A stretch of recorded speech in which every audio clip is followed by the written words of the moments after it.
Well, very disappointed with the loss today. I want to tip my hat to Thomas and his staff. They did a great job.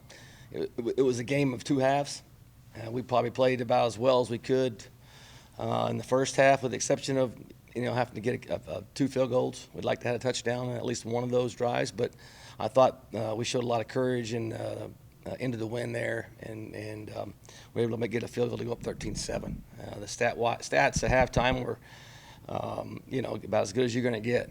I challenged them at halftime and said, hey, look, prize fighter's not going to stay down, and they're going to come out swinging, and we're going to have to be ready. Offensively, could not really get anything going. I think we had, just a couple first downs in the second half. I put our defense in some tough spots. They continue to play hard. I know they're disappointed with a couple of the long run and the long pass. That was a big chunk of the Northern's offense, and our defense made Northern kick field goals. So there's some positive things there, but again, there's no way I'm going to take anything away from Northern Illinois.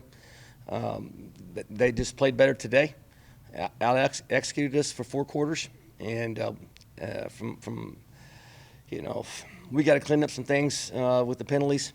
It's been a thing, the last couple of weeks, and it can be fixed. The turnovers, I'm disappointed. You're not going to come in here and have 3 interceptions and beat a good team like Northern. So there's a lot of things there, but with me saying that, I'll open it up for questions. First from Aiden Crowley at WEB. You're outscored 16-0 in the second half. What changed, or what was the biggest difference between the two halves? I think just offensively, really the lack of a consistent running game, and it's kind of been creeping in there.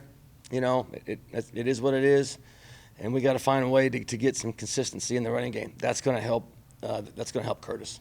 It's going to help with the play-action passes, and that's probably the biggest concern that we have right now, with the exception of the turnovers. I thought that there were glimpses, but we're over halfway now, right? Right at halfway, and some of the mistakes that we're making, we weren't making early in the year, and I'm referencing the penalties. All right, I think we had 1 turnover, Bowling Green, Kent, and we had 3 today. So, this year our turnovers we are bottom in the league. We got to get that fixed, and we got to get the penalties cleaned up. The effort with the guys is there, and when you have a failure, which is tonight is obviously today was, there's opportunity to get better, and that's how we're going to approach it. Bobby Keegan from the Post asks, there seem to have been some struggles getting the running game into rhythm so far this season. What factor do you think that played today, and will that be a focus for improvement? That's probably a Monday question for me, just so I can watch the film. Every week's kind of different. I thought there at times we got push, and I got to see particularly the second half to see kind of what was going on in there. But again, repeating myself, we've got to make an improvement in the running game. WAB asks, NIU's 2 touchdowns came on plays over 50 yards. What did you see on those? Yeah, the first one, I thought we had a great call. We had a pressure right into the running where the ball hit. I have to see the film, but a pressure in there. Obviously, someone up front did a good job of rolling up inside the hole, and the back hit it and creased us. On the long pass, the bad eyes, it's a good ball fake, but we got to be disciplined with our eyes, and your man's your man. Those are 2 huge plays, as you said, which is, I like to say the difference in the game. Really, it wasn't. It was the lack of offensively production in the second half, and the turnovers is the thing, and I'll leave it at that. Mm-hmm. Bobby Gorbett from the Post says, Curtis Rourke struggled a lot in the second half.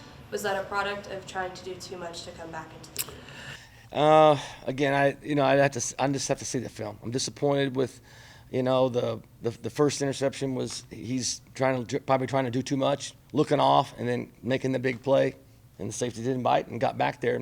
And you know, it's a toss up with tight coverage on Miles, and then the safety that made the interception, he was trying to just stay on Sam's side and come back to the post, and he's probably trying to do too much there. And then the second pick was he's trying to throw it in the window, anticipation, didn't have a receiver there, and then the last one, it was Miles had it and the guy took it away. It was a great play by the DB.